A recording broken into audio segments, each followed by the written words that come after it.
Oliver, how are you enjoying the conference? I really like it. It's my second time here. Last year I spoke myself. I presented my master thesis and it was great. This year it's even greater because I have not the pressure of being a speaker myself. I really enjoyed. Just come from a workshop. It was great. I come again next year. For sure. We look very much forward to seeing you next year as well. Thank you for this interview. No, I'm just kidding. So you gave a lightning talk yesterday. Can you tell us a little bit about that? Yes. The highlights of it. Yes. So, well, the highlights was that many people walked away. I hope it was just because there was food. Yeah. No, and it was the last one of the day, right? No, it was the first one. Oh, okay. Well, first lightning talk First at lightning the end talk. of the day. No, Yeah. okay. No, so basically in the past months and actually years, I started to think about many different things. So that's why we coined it very briefly a philosophical security talk. It's about the phrase security as an enabler, where I started to think about that phrase because I had encounters with friends in their workspaces, but also in my workspace with people, mostly project managers. They come and say, hey, security is an enabler, come on, help me, and so on. And I am all for this. I in some projects, I really helped. I think as security, we need to be open.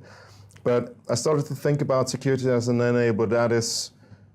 Does that fit when you're inside a company, or should it only fit when you have a product and you want to sell a product, so as a USP? And I came to the, well, sort of a conclusion. I'm not finished. I'm still thinking and reading up on Ross Anderson from Cambridge University, if I'm not mistaken, who wrote some papers on the economics of security. So I'm reading up there and I'm starting to, I want either to write an essay or give a talk on that. And the essence is figuring out, is the phrase security as an enabler, is it wrong? Is it good? When is it good? When is it wrong?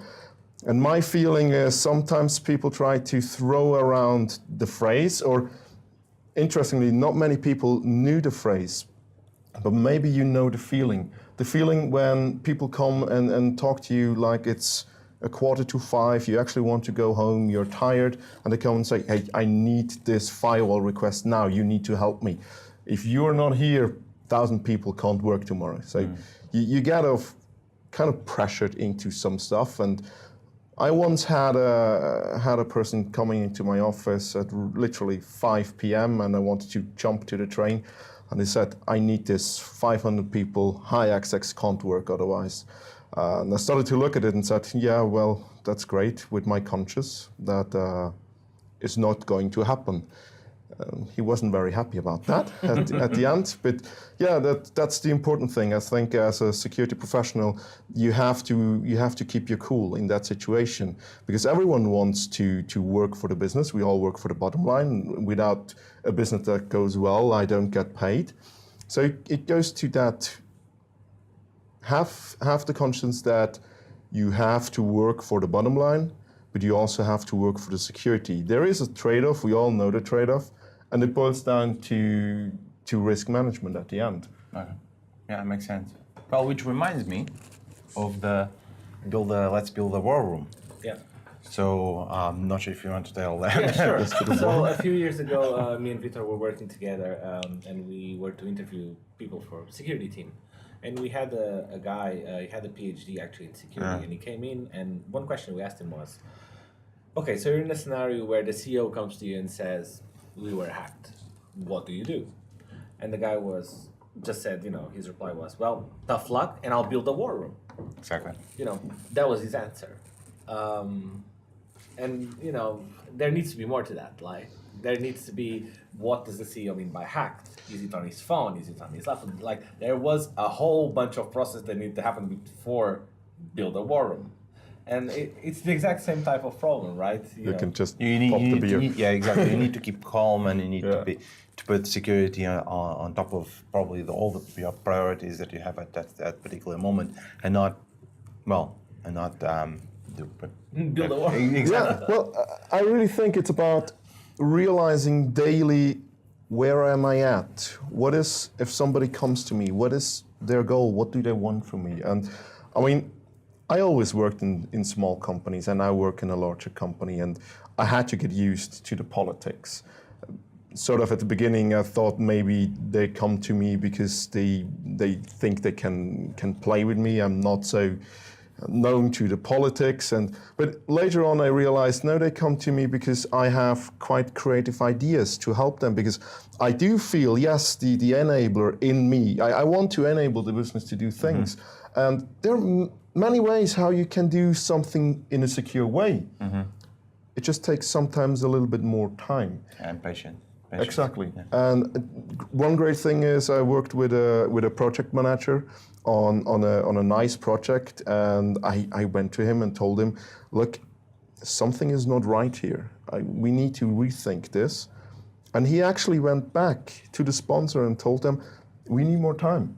Yeah. We ended up having, I think, 5 times the man days of a similar project. Which was interesting because we had to defend that, but we could defend it because I kept track. I kept track what I was doing. I kept track why I was doing things. I wrote risk assessments, things that people really liked because it helped them understand where do I come from. I come from risk management at the end. For me, I think JP said it very good this morning. It is about risk management. Security is about risk management. Keep that in mind. I see a lot of pen test reports, and I love the work that these guys are doing, but sometimes pen testers miss the risk management part of their work. It's when you have the urge to scream, yes, I found something really cool. You did, but is it really that critical for the company? And when we come back to the security as an enabler, I do think that all the consulting work, so pen testing or security consulting and advisories, they really are security as an enabler because it's what they sell. They sell security. Many companies, if you work in-house in security, you work more for the trust that clients trust in you. You don't really sell security anymore. You sell trust to companies, to clients, especially if you work in the financial industries, right? Yeah.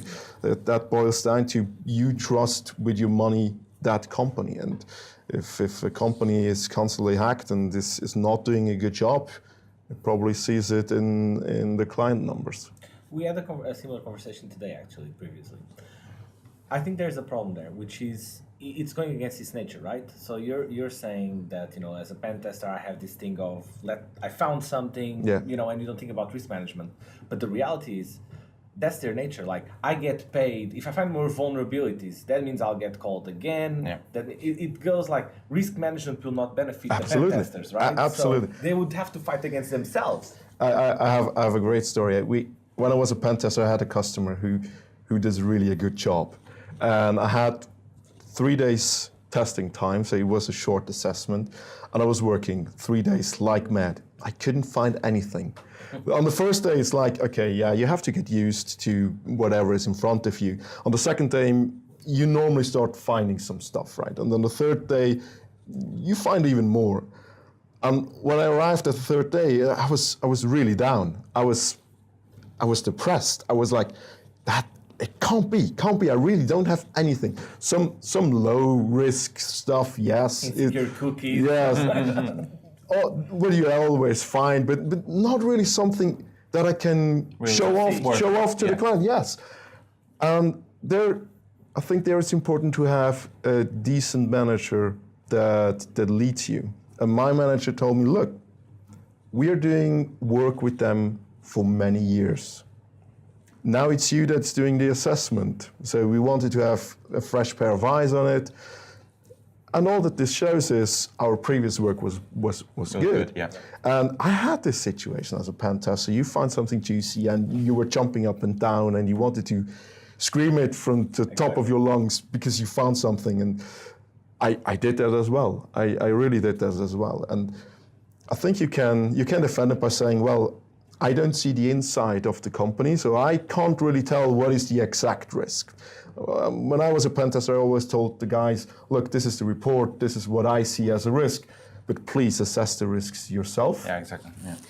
I just don't know if the companies really have the time for that, or if they just take the report and adapt to what you ever write in there. I can think of many companies not having the time anymore because, let's face it, time is money. Nobody has time, and that is a big issue.